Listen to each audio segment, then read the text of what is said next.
Good evening. NATO's foreign ministers have met for the first time since the air war was launched against Serbia. They put on a public show of unity and commitment to the bombing raids, however long they may take.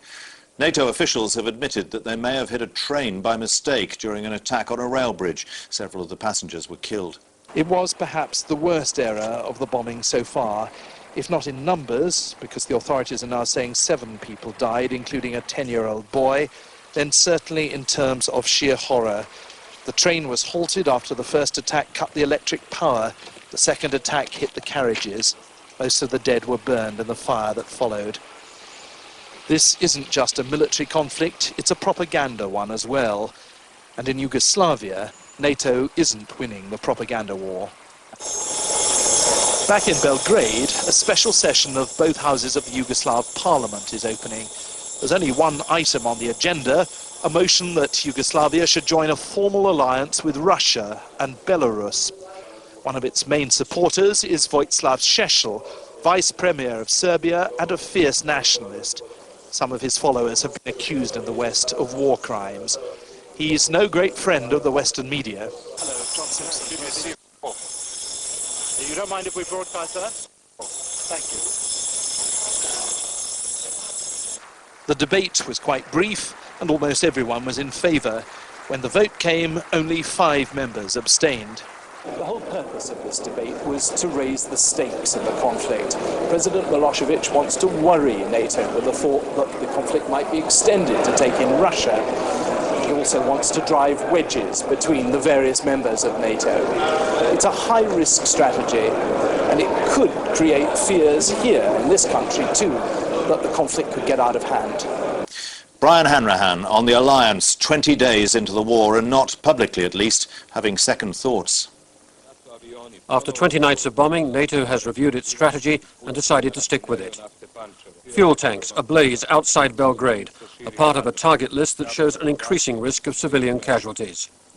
But NATO leaders believe it's the way to end the war and that alliance support is strong enough to allow them to continue.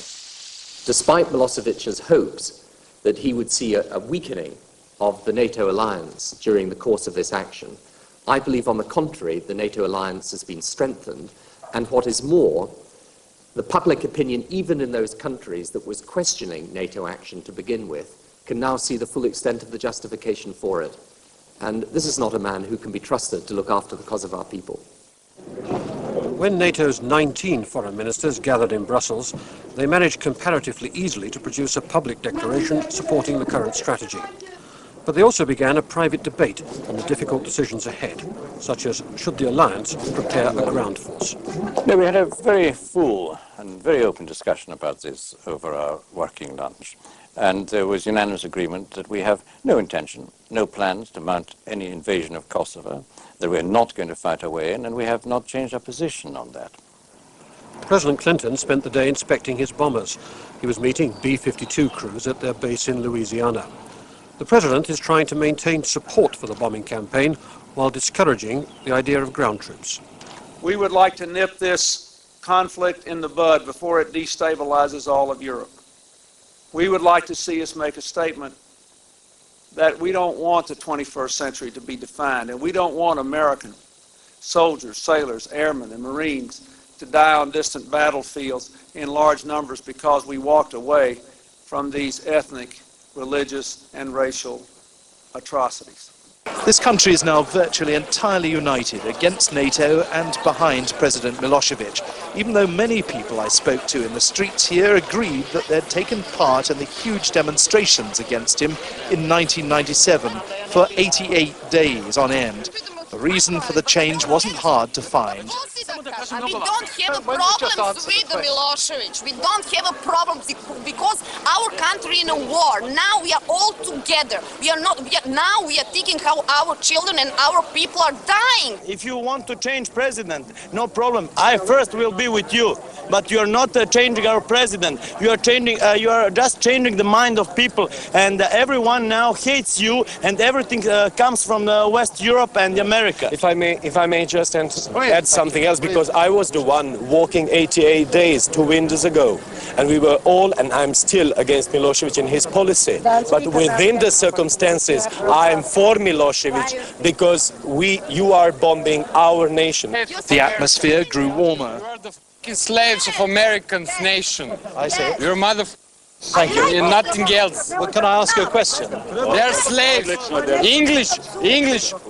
English nation is the slaves of American nation. You have a big media lies, you know, because you take a lot of dollars from America, people. Do you see foreign broadcasts? Do you see the BBC or Sky or? We see Sky and BBC World and CNN.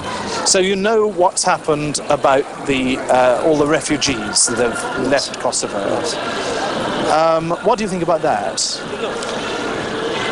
For some reason, I'm a human person. For some reason, at this very moment, I can't feel any compassion. Really.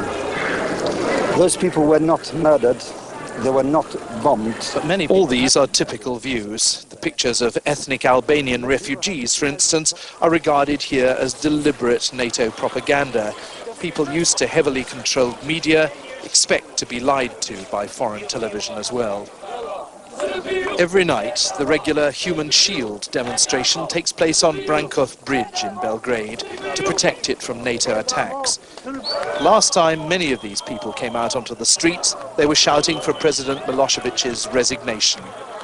Not anymore. The NATO airstrikes have enabled him to do what he does best, cut the ground from under his enemies.